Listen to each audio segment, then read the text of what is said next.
Arizona Territory. 1878. The wind carried grit and heat across the sun-cracked earth as Kenzie James ran for her life, boots thudding against the dry ground, blood soaking the hem of her torn dress. She had not looked back since crossing the last ridge. Behind her lay the broken remnants of Prescott, and the man she called husband, a man whose fists spoke louder than his words, whose cruelty had become as constant as the desert sun. She had planned her escape for weeks, waiting for him to ride out on a cattle drive. She had taken only what she needed: a canteen, a knife, and a single photograph of her mother, and slipped out before dawn. Now, 3 days later, her body ached, her lips were cracked, and her vision swam from heat and thirst. A hawk screamed high above, circling. Kenzie stumbled over a rock and fell hard, scraping her palms. She did not cry, not anymore. She pushed herself up, staggering beneath the weight of fear, and kept walking. She did not see the man until he was standing 10 feet away. He was tall, lean, with black hair tied back at the nape of his neck. His eyes were dark, quiet. He held a bow, not drawn, just resting against his hand. His gaze moved from her face to the blood on her dress, then back. Kenzie froze, heart hammering against her ribs. She did not know if he was Paiute, Apache, or Navajo, only that he stood like a man who had spent his life in silence, in patience, in watching. "I am not going back," she said, her voice hoarse. "I would rather die out here than go back." The man said nothing. He stepped forward slowly and offered his water skin. Kenzie stared at it, then at him. "You can take it," he said. His voice was low, steady. "I will not hurt you." She took the water and drank. The first swallow burned, but she did not stop. When she handed it back, her hands were trembling. "My name is Kenzie James," she said. He looked at her a moment longer. "Jalen Chaska. Why are you out here?" He paused. "I was told not to return to my people. I broke their law." His words were simple but heavy. Kenzie did not ask more. She only nodded. "You are running from someone," he said. "My husband," she said. Jalen looked at her face again, and something shifted in his eyes, not pity, but understanding. "I know a place," he said. "You can rest there. It is hidden." Kenzie hesitated. "Why are you helping me?" "I do not know yet," he said. "But I will not leave you out here alone." She followed him. They walked through a narrow wash and climbed a steep, rocky path. The sun was sinking, casting long shadows across the red earth. When they reached the top, Jalen led her to a small cave tucked beneath a sandstone overhang. Inside were a woven blanket, a clay pot, a bundle of dried meat. "This is yours?" she asked. "For now," he said. "You can stay as long as you need." Kenzie sat down hard, legs trembling. Her body screamed to sleep, but she made herself eat what he offered. Jalen crouched near the entrance, watching the horizon. He had not asked her questions, not tried to touch her. "Why were you exiled?" she asked. He did not look at her. "I killed a man." Kenzie said nothing. "He hurt a girl," Jalen said. "She was 12. Her father was a leader. I was told to leave or face death." Kenzie watched him for a long time. "You did the right thing," she said softly. He turned his head, then met her eyes. "So did you." They slept on opposite sides of the cave. In the night, Kenzie woke from a nightmare and found him already watching her, his face still, his eyes awake. He did not speak, only sat closer until she could sleep again. The days passed. Kenzie's bruises faded, though the deeper wounds, the ones no one could see, stayed quiet and raw. Jalen taught her how to trap rabbits, how to find water by following birds. He showed her which plants could heal and which could kill. He moved like he belonged to the land, like he trusted it more than people. When she laughed for the first time, really laughed, it startled them both. Jalen had been trying to show her how to make fire by spinning a stick between her palms, and she had dropped it for the 10th time and cursed so loud a lizard ran off. "You are stubborn," he said with a small smile. "Says the man who lives in a cave." She shot back, grinning. The quiet between them softened each day. She noticed how he always gave her the larger portion of food, how he turned his back when she bathed in the stream, how he listened more than he spoke. One evening, after the heat broke and the stars came out, they sat near the fire. Jalen handed her a cup of water. "I have something to give you," he said. Kenzie looked up. "What is it?" He reached into his satchel and pulled out a small bundle wrapped in hide. Inside was a necklace, a single turquoise stone strung on a leather cord. "It belonged to my mother," he said. "I want you to have it." Kenzie stared at it, throat tight. "Why?" "Because you remind me of her," he said quietly. "She was strong, gentle. She survived more than most." Kenzie took it, fingers trembling. "Thank you." He watched her slip it over her head, his gaze warm and steady. That night when she lay down, she felt something new. Not fear, not shame, but safety. A quiet, steady safety that wrapped around her like the desert wind. And for the first time in years, Kenzie James slept without dreaming of pain. The next morning, she woke to the sound of a horse. Jalen was already outside, bow drawn, crouched low. Kenzie crept to his side and saw a rider far off, too far to see his face, but close enough to know he was searching. Her husband. Kenzie's breath caught. Jalen lowered the bow. "We cannot stay." She nodded, heart pounding. He looked at her. "I will protect you, no matter what." Kenzie reached for his hand. "I believe you." They gathered their things and slipped down the ravine, the sun rising behind them. Kenzie did not look back. Not this time. She walked beside Jalen, her hand still in his. And for the first time, she knew where she belonged. They traveled through dry washes and pinyon-covered slopes for 2 days, moving by dawn and resting through the hottest hours. Jalen carried most of the weight, quiet as ever, though his eyes never stopped searching the land around them. Kenzie walked beside him, silent in her own way. Her feet blistered against the leather of her stolen boots, but she never slowed, not once. She didn't ask where they were going. She didn't need to. Wherever it was away. By dusk on the 3rd day, they reached a narrow canyon, carved deep into the rock.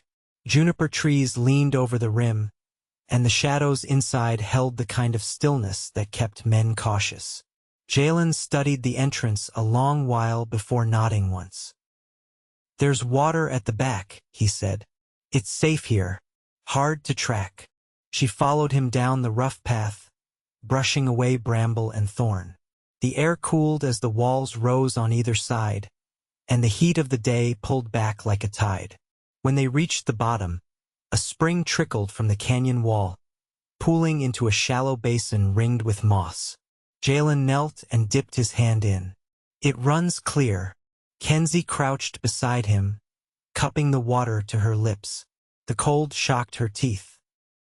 She drank as much as she dared, then sat back on her heels, watching as he unpacked a bundle of cornmeal, dried squash, and a few slender fish speared earlier that morning. He built a small fire in the shelter of a rock hollow, using dried grass and flint pulled from his satchel. The fish sizzled on a flat stone, and he turned them with care, never rushing. "You've done this before," she said, voice quiet. "I hunted alone for many winters," he said, "before everything changed." She didn't ask what changed. Instead, she watched the flames catch in his eyes, saw the way the lines around his mouth deepened when he was focused. There was a steadiness in him, like old trees that bent in wind but never broke. "Did you ever want a different life?" she asked. He didn't look up. "I thought I had one. My brother's son was like my own. I taught him to ride, to track. When I left, He cried so hard my sister wouldn't let him come to the edge of camp. Kenzie looked down at her hands. You think he remembers you? I hope so. The fish finished cooking, and he handed her one wrapped in a strip of bark. She ate slowly, the meat flaking apart in her fingers. Later, as the fire burned low, she unfolded her shawl and lay back against the canyon wall. The stars above were sharp and scattered, too many to count. Jalen sat beside her, legs stretched, hands resting on his knees. Back in Missouri, she said, I used to climb the roof of Mama's porch when I couldn't sleep. I'd lie on the shingles and count stars till the sun came. My father thought I was strange for it. Jalen didn't respond right away. Not strange, just someone who needed quiet. Kenzie turned her head toward him. You think that's what I am? I think you've been made to feel small in a world that couldn't hold you. That's not the same as being strange. She looked at him a long time. You see things other people don't. I listen longer. A silence stretched between them. Not uncomfortable, just full. She shifted, her shoulder brushing his. He didn't move away. You ever think about going back? She asked. He shook his head once. There's no place for me there now, but I've stopped looking behind. She hesitated. Would you stay in one place again, if it felt like home? His eyes turned to hers, dark and certain. Yes, if it was with the right person. Kenzie's breath caught. She lowered her gaze. I don't know if I know how to be that person. You don't have to know yet, he said. You just have to stay. She didn't answer with words. She leaned into him, letting her head rest against his shoulder. He didn't flinch or stiffen. He simply stayed. That night, they slept side by side beneath the canyon wall. Not touching, but not far apart. The fire dwindled to embers, and a soft wind stirred the ashes. In the morning, Jalen woke before the sun. He rose without sound, taking his bow and stepping beyond the curve of the canyon. When he returned, a rabbit hung from his hand, already gutted and skinned. Kenzie sat at the water's edge, braiding her hair in slow, even strokes. She glanced up when he approached. You always hunt before sunrise? It's when the world is honest, he said. No lies in the way animals move. She smiled faintly. I never had much use for honesty. It never got me far. He set the rabbit down. It will now. They cooked together, and when the meal was done, Kenzie stood and brushed off her skirt. You said this place was hidden, but not forever. No, he said. Someone will pass through eventually. A trapper, a scout. We'll need to keep moving. She nodded slowly. Will you teach me how to find my way without roads? I already have. She looked at him, brow lifting. When? Every step you take without fear is part of it. Kenzie crossed the camp and took his hand. Then lead the way. He squeezed her fingers once, gently, and they packed what little they had. By mid-morning, they were climbing out of the canyon, side by side, the sun warming the stone behind them. Neither looked back. The path ahead was uncertain, but neither of them walked it alone.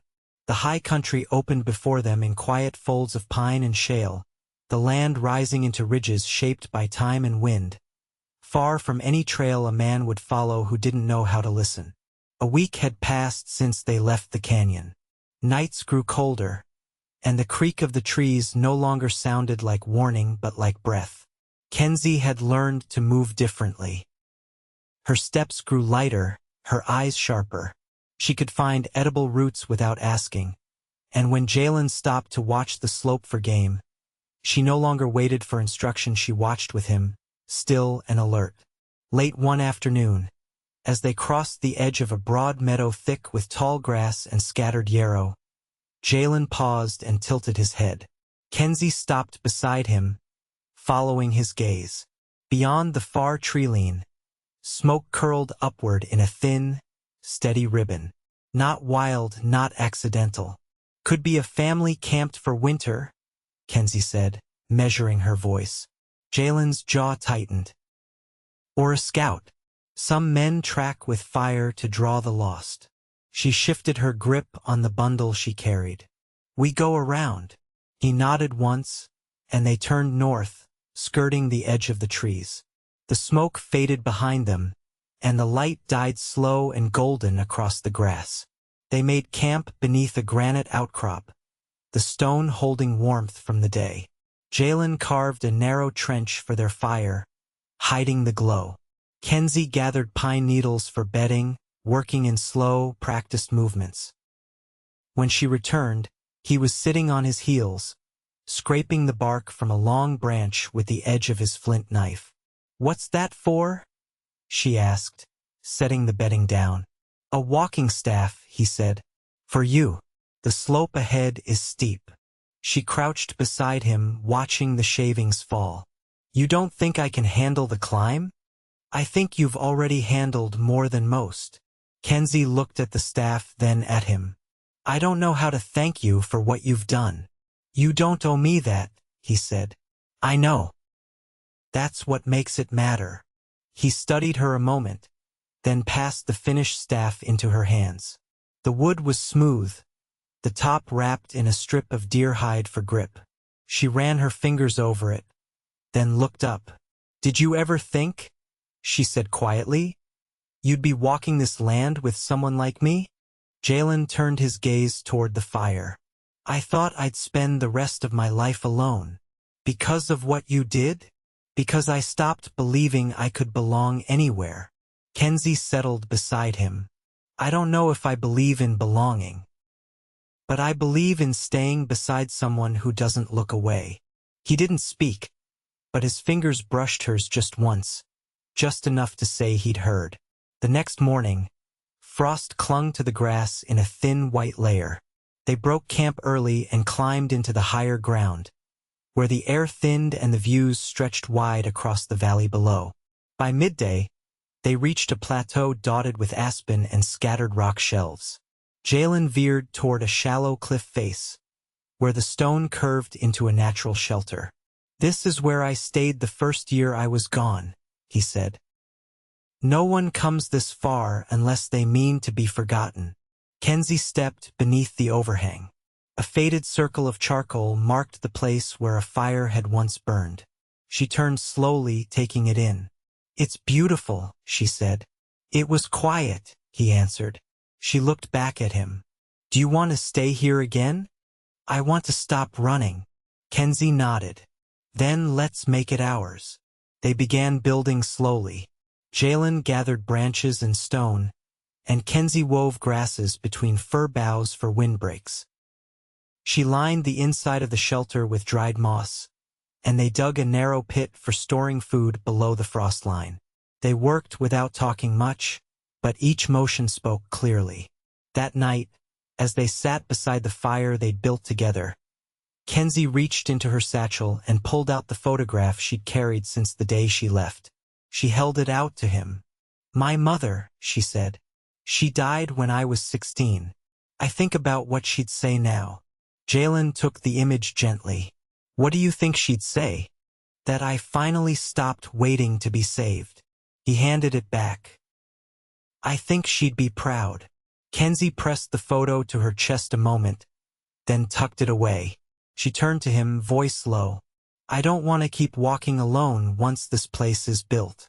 "You won't have to," he said. She watched his face in the firelight. "You sure?" "I'm not easy. I carry things I haven't named yet." "I'm not asking for promises," he said. "Just your truth." She leaned in then, slow and certain, and he met her halfway. Their lips touched like the first thaw of spring, hesitant, real. When they pulled apart, she stayed close, forehead against his. "We'll build a life," she whispered. "Not just a place." Jalen's hand came to rest at the base of her neck, steady and warm. "Then we begin tomorrow." And in the quiet that followed, the fire crackled. The stars wheeled overhead, and something long hardened inside them both began to soften into permanence. By late October, the first hush of snow settled in the hollow's thin, fleeting, but enough to frost the tops of their shelter's stone walls and remind them of what was coming. Kenzie stood at the edge of the clearing, her arms full of pine boughs, and watched the clouds move low and slow across the sky. The air smelled of wet bark and iron. Behind her, the smoke from their chimney curled upward in a straight, clean line. Jalen stepped out from the trees carrying a haunch of elk over his shoulder, blood darkening the hide beneath it. His breath came in short bursts, but his stride was steady. She met him halfway, already reaching for the lash of the bundle. "It was north of the ridge," he said. "Young. Alone. It didn't suffer." Kenzie nodded and helped lower the carcass to a flat stone near the shelter. "We'll salt what we can't dry. The cold's working in our favor now." He straightened, wiping his palms on the leg of his trousers. "We'll need more firewood either way." "I counted 21 bundles stacked," she said. "We'll need twice that to last through March, maybe more." He studied her face a moment, then the woodpile. "You've been keeping track. I don't forget what keeps me alive." His eyes lingered on her, but he said nothing. She turned back toward the shelter and began laying the boughs along the north wall, where the wind cut hardest. Jalen followed, crouching to wedge another stone into the base of the wall. "You ever seen a winter through in these mountains?" she asked. "Once. I was younger. My cousin's family stayed near a cave by the lava beds. We ate pine nuts and dried meat for weeks. Snow covered the horses to their bellies." She sat back on her heels. "Did it feel like the end of the world?" "It felt like the world telling us to be still." Kenzie looked up at the trees. "I think I'd like that." He reached for a strip of rawhide to lash the branches in place. "You used to the sound of people by now?" She shook her head. "Not people. Just you." They worked in silence until the wind picked up and the sun dropped behind the ridge. Inside, the shelter held the warmth of the long-burning stove Jalen had built from salvaged iron and river stone. She hung her coat on the peg he'd carved for her and knelt beside the fire. He handed her a tin of boiled kernels and squash. "You eat first," he said. Kenzie took a bite, chewing slowly. "Do you ever wonder what your nephew's doing now?" Jalen leaned against the wall, arms crossed. "He'd be almost grown. Maybe he's learned to hunt by now. Maybe he still carries that knife I gave him. Do you miss them?" "I don't let myself." Kenzie looked at the flame. "I used to think if I left Prescott, I'd miss the life I built there. But I only miss the parts one never had a gentle hand. A place to speak without fear. You have that now." She met his eyes. "I know." He crouched beside her, close but not touching. "You don't ever have to go back to any of it." "I won't." The stew between them bubbled softly. Outside, snow began to fall again, thicker this time. Jalen reached for a small pouch and unwrapped it. Inside lay a carved figure, a bear, smooth and polished, no longer than a thumb. "My grandfather made this," he said, "for protection. He gave it to my mother when she gave birth to me." Kenzie looked at the figure, then at him. "Why show me now?" "Because I think it belongs with you." She didn't reach for it. "Jalen, I don't give things I want back." Kenzie held out her hands. He placed the bear in her palm and closed her fingers around it.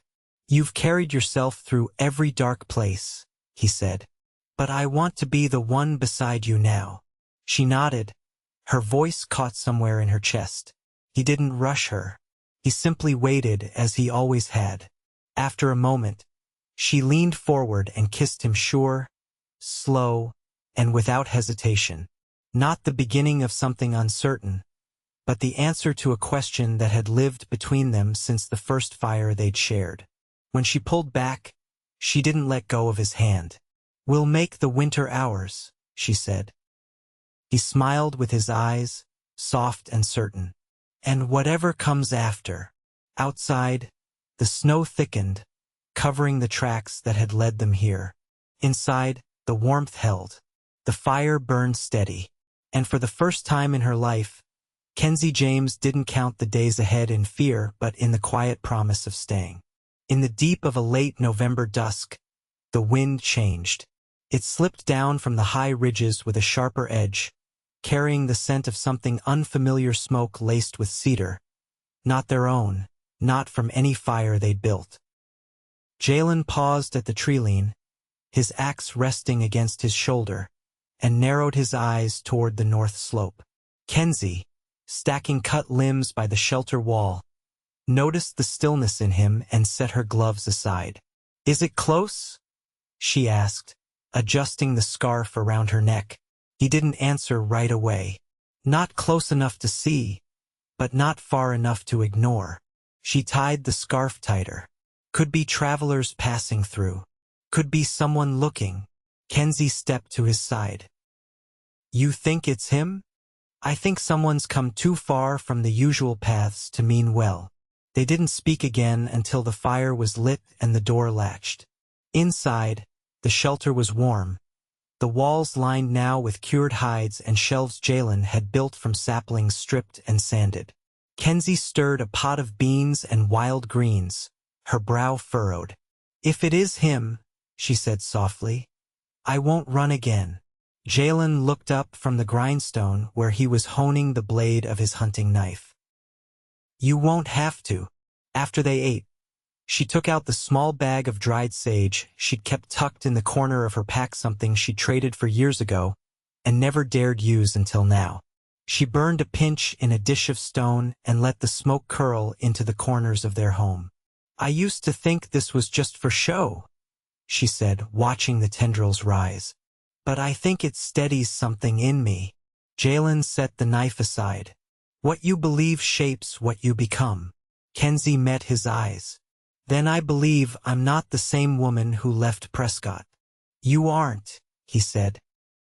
"And I'm not the same man who walked out of his people's camp with nothing but a bow and silence." That night they didn't sleep. They sat together near the fire, the bear carving resting between them, the rifle within reach. When daylight came, pale and thin through the frost-streaked window, the smoke in the distance had vanished. They waited 2 more days before deciding. "We'll go to the ridge," Kenzie said, tying her hair back with one of the cloth strips she'd sewn from her old dress.